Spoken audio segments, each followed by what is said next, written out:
Fish on, fish on.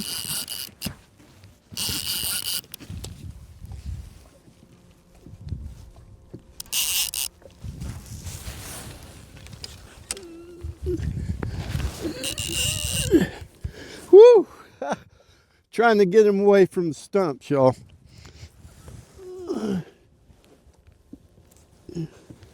Then we'll work to get him in front of us.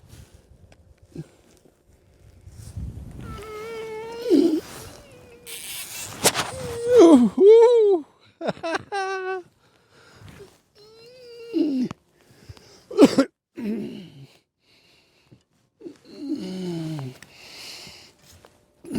Feels like a good one.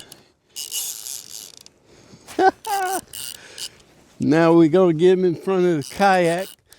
I'll make that J-turn or U-turn.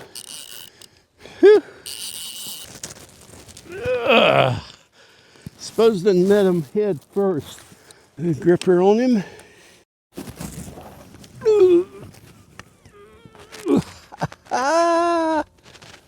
Woo!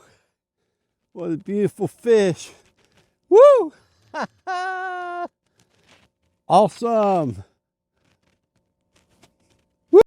So, it's a 9-inch rainbow trout. We're using a 4/0 Gamakatsu circle hook, and we're hooking him through the roof of the mouth, coming out the snout, just like that.